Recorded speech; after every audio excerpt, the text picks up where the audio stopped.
सी section scar. C section deliveries बहुत common है और सी सेक्शन के बाद अब्डोमेन के निचले हिस्से में एक स्कार आता है। बहुत सी महिलाएं इस चीज को लेके काफी टेंशन में रहती हैं, क्योंकि सी सेक्शन स्कार काफी महिलाओं में कभी कभी मोटा हो सकता है, कभी डिप्रेस्ड या धंसा हुआ हो सकता है, या कभी कभी निचले हिस्से में अब्डोमेन के खिंचाव आता है सी सेक्शन स्कार को लेके। तो ये क्यों होता है, अलग अलग महिलाओं में डिफरेंट तरीके से क्यों बिहेव करता है, और अगर ये है तो इसके हमारे पास क्या उपाय हैं सही करने के। चलिए इस बारे में आज बात करते हैं। मैं हूं doctor Smriti Nathani, plastic and cosmetic surgeon. बात करेंगे सी सेक्शन स्कार के बारे में।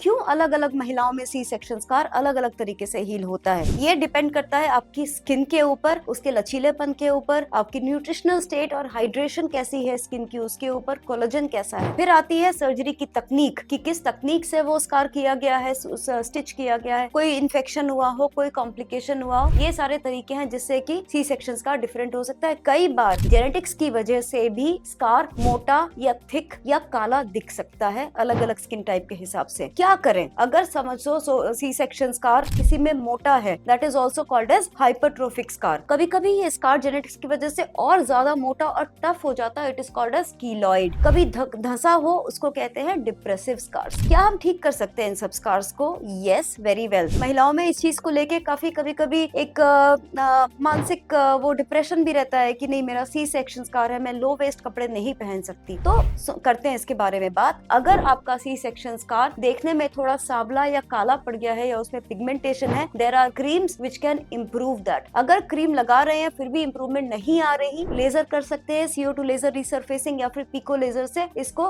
रिसरफेसिंग कर सकते हैं स्कार की। बात करें अगर स्कार धंसा हुआ है, अगर ये अंदर धंसा हुआ है, तब सी सेक्शन स्कार को रिलीज करना पड़ेगा सर्जरी तकनीक से, जिसको बोलते हैं स्कार रिविजन, जिसमें ओल्ड स्कार को थॉटफुली रिमूव करके मेटिकुलसली एक नया स्कार बनाए जो कि उभरा हुआ और स्किन के लेवल में हो स्कार। तीसरी चीज आती है हाइपरट्रोफिक स्कार या फिर कीलॉइड। अगर दैट इज द सिचुएशन कि आपको लगे कि स्कार काफी मोटा या दर्दनाक है या फिर वहां पे काफी ज्यादा टेंशन है, तो उस टाइम पे स्टेरॉइड क्रीम्स या फिर कभी कभी स्टेरॉइड इंजेक्शंस की भी जरूरत पड़ती है। लेकिन हमेशा याद रखें ये चीजें अच्छा जब वर्क करती है जब को आप इनिशियली इसको करें, जो जैसे कि स्कार पड़ने के 6 महीने से 1 साल के अंदर करें तो ज्यादा आपको प्रभाव महसूस होगा। नॉर्मल चीजें, जबकि सी सेक्शन स्कार थोड़ा ज्यादा दिखता है, अपीयरेंस अच्छी नहीं लग रही, उसको कम कैसे करें? So yes, creams are there, but also there is laser resurfacing, micro needling, over the counter retinoid creams होती है जिसको लगा के स्कार में इम्प्रूवमेंट लाया जा सकता है। तो yes, motherhood is a good journey and there are some things which come in our body along with it. अगर आपको इस चीज से परेशानी है तो घबराने की बात नहीं है, we can still treat them. बेझिझक मुझसे सवाल करें, what is your C section scar like, और आपको उससे क्या परेशानी हो रही है। I will tell you how to improve your C section scar.